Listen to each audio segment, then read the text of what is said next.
Assalamualaikum warahmatullahi wabarakatuh. Perkenalkan, nama saya Nur Ika Sandi Pratiwi, NIM A1C3 17016.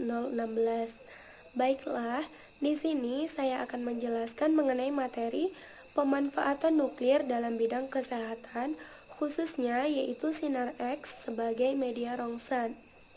Nah, sebelum kita memasuki pokok bahasan utama, kita harus mengetahui terlebih dahulu apa itu sinar X. Nah, sinar X merupakan pancaran gelombang elektromagnetik yang sejenis dengan gelombang radio, panas, cahaya, dan sinar ultraviolet, tetapi dengan panjang gelombang yang sangat pendek. Nah, sinar X ini itu bersifat heterogen dan panjang gelombangnya bervariasi, serta sinar X ini tidak terlihat. Nah, kemudian sinar X itu mempunyai beberapa sifat fisik. Yang pertama yaitu daya tembus.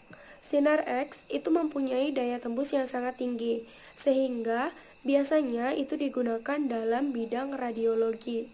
Nah, ketika tegangan dalam tabung itu semakin diperbesar, satuannya ini biasanya dalam kilovolt, maka daya tembusnya itu akan semakin tinggi. Nah, begitu juga ketika berat dari atom itu semakin rendah atau kepadatannya semakin kecil, maka daya tembusnya juga akan semakin besar. Dari sinar X yang kedua yaitu pertebaran.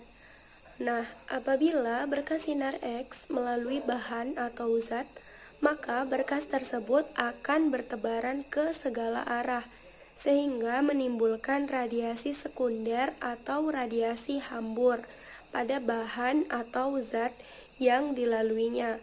Nah, hal ini akan mengakibatkan terjadinya gambar radiografi, dan pada film akan tampak pengaburan kelabu secara menyeluruh. Kemudian selanjutnya yang kedua yaitu ada penyerapan. Nah, sinar X dalam radiografi diserap oleh bahan atau zat sesuai dengan berat atom atau kepadatan bahan zat tersebut. Kemudian yang ketiga yaitu yang keempat maksud saya yaitu ada efek fotografik, di mana sinar X itu dapat menghitamkan emulsi film atau emulsi perak bromida setelah diproses secara kimiawi. Kemudian selanjutnya yaitu ada fluoresensi atau pendar fluor, di mana sinar X itu menyebabkan bahan-bahan tertentu seperti kalsium atau zinc sulfit itu memendekkan cahaya atau luminance bila bahan tersebut terkena radiasi. Nah, kemudian ada ionisasi, di mana efek primer sinar X itu apabila mengenai suatu bahan atau zat akan menimbulkan ionisasi partikel-partikel bahan atau zat tersebut. Kemudian yang terakhir yaitu ada efek biologis, di mana sinar X ini akan menimbulkan perubahan-perubahan biologis pada jaringan, yakni efek biologis ini dipergunakan dalam pengobatan radioterapi. Selanjutnya yaitu ada prinsip kerja dari sinar X. Jadi, tabung yang digunakan dalam sinar X yaitu dinamakan dengan tabung vakum, di mana di dalamnya itu terdapat dua elektroda, yakni ada anoda dan ada katoda. Nah, katoda atau filamen tabung rongsen itu dihubungkan dengan transformator filamen. Nah, transformator filamen ini akan mendistribusikan elektron sehingga mengakibatkan terjadinya pemanasan pada filamen tabung rongsen, di mana elektron-elektron itu akan membebaskan diri dari ikatan atomnya sehingga terjadi elektron bebas dan terbentuklah awan-awan elektron. Selanjutnya yakni pemanfaatan sinar X dalam proses rongsen. Nah, aplikasi teknologi nuklir itu sudah banyak dimanfaatkan dalam kehidupan sehari-hari. Nah, salah satu pemanfaatan dari teknologi nuklir dalam bidang kesehatan, yakni dimanfaatkan dalam bidang medis, yaitu dalam bagian radiologi. Nah, unit layanan radiologi ini merupakan salah satu instalasi penunjang medis yang menggunakan radiasi pengion untuk mendiagnosis suatu penyakit dalam bentuk gambaran anatomi tubuh yang ditampilkan dalam film radiografi.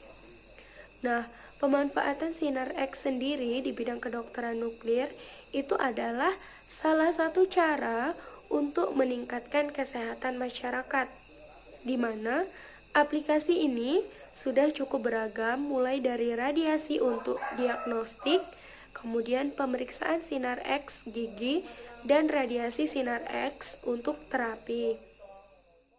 Tahapan-tahapan dalam proses rongsen. Nah, dalam proses rongsen itu ada beberapa tahapan. Tahapan yang pertama yaitu seseorang harus berada di antara tempat penyimpanan film dan tabung yang memancarkan sinar X. Nah, sinar X ini akan menembus kulit dan bagian tubuh yang lain kecuali tulang. Nah, dari bayangan sinar X ini kemudian direkam pada film. Nah, setelah film dicuci, bagian yang tidak dapat ditembus sinar X akan berwarna hitam, sedangkan bagian yang dapat ditembus oleh sinar X akan berwarna putih. Kemudian, yang terakhir yakni dampak sinar X bagi kesehatan. Nah, segala sesuatu yang berlebihan itu pasti akan mempunyai dampak tertentu, termasuk dengan penggunaan sinar X ini.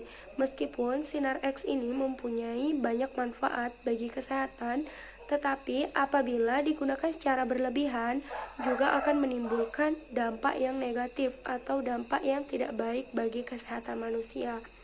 Nah, beberapa dampak dari sinar X bagi kesehatan yakni apabila digunakan dalam dosis yang terlalu tinggi atau secara terus-menerus akan mengakibatkan kanker. Nah, selain itu juga dapat menyebabkan kerusakan pada hemopoietik atau kelainan darah seperti anemia, leukemia, dan leukopenia, yakni menurunnya jumlah leukosit di mana kecil dari 6.000 meter kubik dan menimbulkan efek deterministik pada organ reproduksi atau dapat menyebabkan kemandulan serta menyebabkan menopause dini sebagai akibat dari gangguan hormonal sistem reproduksi. Nah, itulah penjelasan yang dapat saya sampaikan. Apabila ada kekurangan, saya mohon maaf dan saya akhiri. Wassalamualaikum warahmatullahi wabarakatuh. Terima kasih.